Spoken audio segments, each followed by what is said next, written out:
I'm slamming the brakes on the war on motorists. It's as simple as that. How?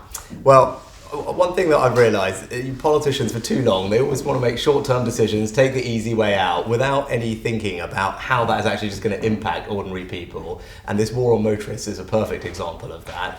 I've been very clear, when I was Chancellor, I wanted to support people, because most people use their cars to get around. That's why I cut and then froze fuel duty, something that the Sun rightly campaigned on, that's saving people about £100 in the last year alone. But what we want to do now is make sure that all these kind of harebrained schemes to force on local communities, whether it's low traffic neighbourhoods, whether it's these blanket 20 mile an hour speed limits, all of that, we need to stop. How are you actually going to do it though? Because it's up to councils, isn't it?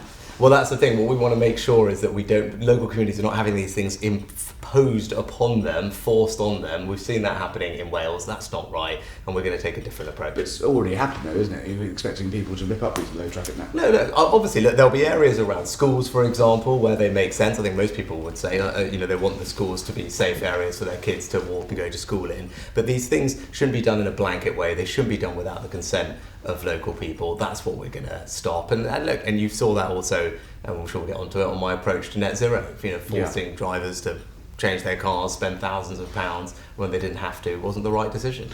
People really go buy this. After 13 years, they were told 10 years ago to buy diesel cars, and you can't buy diesel cars, and now it all seems a bit sort of last minute. It's all too late, isn't it? No. I've had this job for less than a year. I think people can see my track record. As I said, I cut fuel duty as Chancellor by a record amount.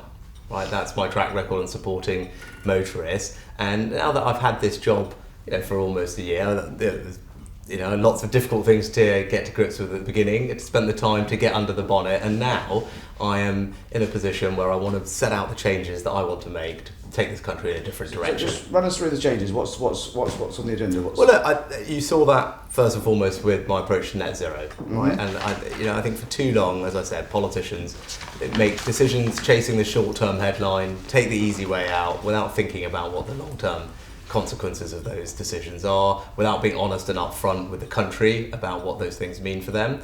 And I wanted to put a stop to that. I saw what these plans would mean. They were going to cost ordinary families 5, 10, 15, 20,000 pounds to rip out their boiler or prematurely replace their car, and there wasn't a need to. We're going to get to net zero. We can meet all our targets, which, by the way, are more ambitious than any other country, and we've done more than any other country, but we can do that in a more sensible, pragmatic and realistic way. That's the course that I've charted.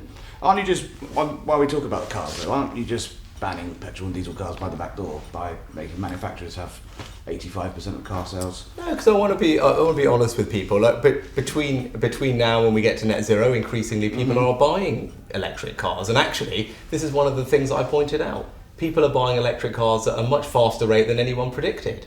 In the same way that the costs of technologies like offshore wind fell more than anyone predicted. So that is actually what's happening. But having a deadline, an arbitrary deadline that was too soon, and by the way, again, pretty much all other countries have gone with 2035. What was the need for us to be ahead of everyone else? That didn't seem sensible. That was a bit of a mistake though.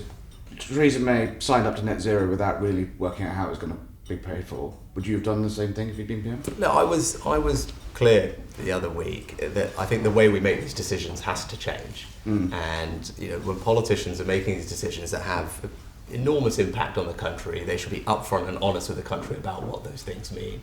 And so the next time Parliament gets to consider one of these carbon budgets and wants to say this is how much we're going to reduce emissions, then at the same time they should be considering all the measures that are required to deliver it. So the country can have a proper, grown-up, honest conversation about what this all means for them, because that's the right way to do politics. And look, I got a lot of flack for that decision. Were you surprised by the scale of that? I wasn't in one sense, because look, this debate is characterised by. Feels like you're quite fired up. Well, I'm just doing what I believe in, and that's what makes it easy for me in one sense. It winds up.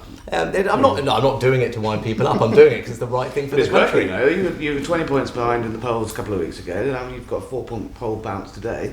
Who else are you going to wind up? This is not about chasing polls. It's not about winding people up. What this is about is me doing what I believe is right for the long term of our country.